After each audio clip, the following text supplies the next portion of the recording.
রায়গঞ্জ বিশ্ববিদ্যালয়ের উপাচার্য পদ থেকে বুধবারই পদত্যাগ করেছেন অধ্যাপক দীপক কুমার রায়। পরদিন বৃহস্পতিবার বিষয়টি নিয়ে সাংবাদিক বৈঠক করেন বিশ্ববিদ্যালয়ের রেজিস্ট্রার দুর্লভ সরকার। তিনি জানিয়েছেন, বুধবার অধ্যাপক দীপক কুমার রায় তার পদত্যাগ পত্র শিক্ষা দপ্তরের প্রধান সচিবের কাছে পাঠিয়েছেন। সেই পদত্যাগ পত্রের একটি কপি রায়গঞ্জ বিশ্ববিদ্যালয় কর্তৃপক্ষের কাছেও এসে পৌঁছেছে। রেজিস্ট্রার জানিয়েছেন, আপাতত রায়গঞ্জ বিশ্ববিদ্যালয় উপাচার্যহীন অবস্থায় রয়েছে। এর ফলে বিশ্ববিদ্যালয়ের দৈনন্দিন প্রশাসনিক কাজকর্মে কিছুটা সমস্যা তৈরি হতে পারে। তবে খুব দ্রুত নতুন উপাচার্য যোগদান করবেন বলে তারা আশাবাদী। তিনি আরো জানিয়েছেন, সর্বোচ্চ আদালতের নির্দেশ অনুযায়ী রায়গঞ্জ বিশ্ববিদ্যালয়ের নতুন উপাচার্য হিসেবে অধ্যাপক অর্ণব সেনের যোগদানের কথা রয়েছে। তিনি বর্তমানে উত্তরবঙ্গ বিশ্ববিদ্যালয়ের অধ্যাপক হিসেবে কর্মরত। কি জানাচ্ছেন দুর্লভ সরকার রেজিস্ট্রার, তিনি শুনবো।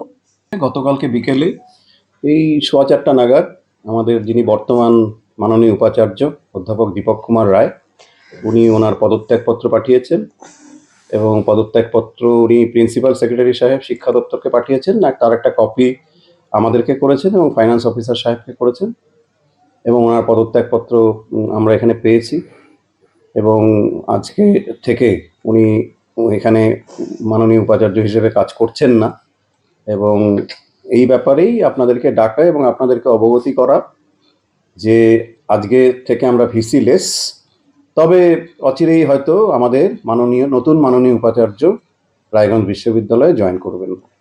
কি নাম নতুন উপাচার্য স্যার? এখনো পর্যন্ত আমরা সুপ্রিম কোর্টের যে অর্ডার এবং অন্যান্য মিডিয়া থেকে যা জেনেছি সেটা জানতে পেরেছি, অধ্যাপক অর্ণব সেন, উনি উত্তরবঙ্গ বিশ্ববিদ্যালয়ের অধ্যাপক, ওনার নাম সুপ্রিম কোর্টের অর্ডারে আছে এবং বিভিন্ন মিডিয়াতেও দেখতে পাচ্ছি উনি আসতে চলেছেন। কবে আসতে পারেন? খুব তাড়াতাড়ি আসবেন। এটা একটা তো অফিসিয়াল ডেকোরাম, একটা প্রোটোকল আছে। শিক্ষা দপ্তরের চিঠি পেলে উনি জানাবেন, সেই মতো করে লিএনের অ্যাপ্লিকেশন করবেন, তারপরে উনি আসবেন। প্রসঙ্গত উল্লেখ্য, অধ্যাপক দীপক কুমার রায় প্রায় 2.5 বছর ধরে রায়গঞ্জ বিশ্ববিদ্যালয়ের উপাচার্য হিসেবে নিযুক্ত ছিলেন। তবে তার লিয়েন এক্সিকিউটিভ কাউন্সিলে অনুমোদিত না হওয়া নিয়ে দীর্ঘদিন ধরেই বিতর্ক চলছিল। এ বিষয়ে রেজিস্ট্রার জানিয়েছেন, নতুন উপাচার্য যোগদান করার পরই বিষয়টি খতিয়ে দেখা হবে। কি জানাচ্ছেন দুর্লভ সরকার রেজিস্ট্রার, শুনবো। সেন্ট্রাল বাজেট হলো ছিলেন দীর্ঘদিন 2.5 বছর ভিসি ছিলেন, কিন্তু ওনার লিয়েন এখনো অ্যাপ্রুভ হয়নি। মানে ইসিতে যে অ্যাপ্রুভ হবে সেটা কিন্তু এখনো অ্যাপ্রুভ হয়নি। এটা বিতর্ক হয়েছে। হ্যাঁ, ওনার তো এই ব্যাপারটা ইসিতে র্যাটিফিকেশন হবে, পরবর্তী অনারেবল ভিসি আসবেন এবং ইসিতে এই ব্যাপার নিয়ে আলোচনা হবে এবং আশা করি মাননীয় উপাচার্য নতুন উপাচার্য। অন্যদিকে নিয়োগ এবং প্রমোশন সংক্রান্ত অভিযোগ প্রসঙ্গে এদিন বিশেষ কোনো মন্তব্য করতে চাননি রেজিস্ট্রার দুর্লভ সরকার। এই ভিসি থাকাকালীন যে সমস্ত নিয়োগ করে গেছেন, যদি সেটা দেখা যায় প্রপার ওয়েতে সেটা লিগ্যাল নয়, তাহলে কি সেটা নিয়ে বিরুদ্ধে অ্যাকশন না হবে? দেখুন, আমি তো এই ব্যাপারে প্রথমত তো এগুলো ডিপার্টমেন্টাল প্রসিডিওর, এই ব্যাপারে আমি তো মন্তব্যই করতে পারবো না। তবুও আমি বলবো যে মাননীয় যার কথা বলছেন আমাদের মাননীয় এক্স উপাচার্য, উনি কিন্তু কোনো নিয়োগ করেননি। নিয়োগ বলতে আপনারা কি নিয়োগের কথা বলছেন আমি বুঝতে পারলাম না। কিছু অস্থায়ী কর্মী নিয়োগ করেছেন, কিছু অধ্যাপককে প্রমোশন দিয়ে গেছেন, যেটা আমরা জানি। সবকিছুই র্যাটিফিকেশন হবে এক্সিকিউটিভ কাউন্সিলের মিটিং এ। সবকিছু কাগজপত্র আমাদের কাছে রয়েছে, কাগজ ছাড়া তো কিছুই হয়নি। সেই সমস্ত কাগজ ইসিতে র্যাটিফাই হবে, নতুন উপাচার্য আসবেন, ইসি এবং নতুন উপাচার্য নিশ্চয়ই দেখবেন। স্যার বলছি যে কেরিয়ার অ্যাডভান্স স্কিমে যে 16 জন অধ্যাপকের আপনার বিভিন্ন প্রমোশন হলো, কেউ মনে করুন আবার কেউ অ্যাসিস্ট্যান্ট প্রফেসর থেকে গ্রেড 1 থেকে 2 বা গ্রেড 2 থেকে 3 হয়েছে, বা আর যারা আপনার অ্যাসোসিয়েটেড প্রফেসর থেকে প্রফেসর হয়েছে। আমার বক্তব্য হচ্ছে যে ইসিতে পাশ করা কি বাধ্যতামূলক? কারণ গভর্নমেন্টের অর্ডারই আছে, ইসিতে এটাকে র্যাটিফাই করতেই হবে।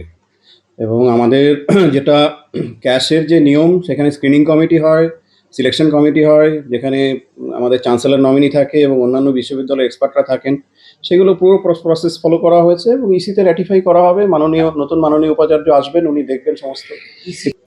কলকাতার RGM Ayurvedic medical college and হাসপাতালের medical officer doctor Somnath Dutta এখন নিয়মিত রোগী দেখছেন রবিবার, সোমবার এবং মঙ্গলবার।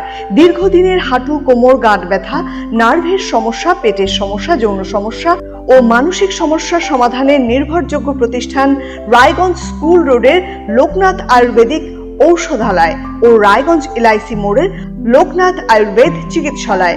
এখানে স্বর্ণপ্রাশন, কাপিং থেরাপি, লিচ থেরাপি ও পঞ্চকর্মার মাধ্যমে চিকিৎসা করা হয়। তাই নাম লেখাতে আজই যোগাযোগ করুন 9434966017 এবং 9153958198। এখন আপনার প্রিয় রায়গঞ্জ শহরের বুকে মোবাইল এবং নানান ধরনের নিত্য প্রয়োজনীয় ইলেকট্রনিক্স এবং ইলেকট্রিক সামগ্রীর বিশাল সম্ভার। অত্যন্ত সুলভ মূল্যে এই সমস্ত সামগ্রী পেতে আজই আসুন মুক্তি স্টুডিও ও সুপার কালেকশনে।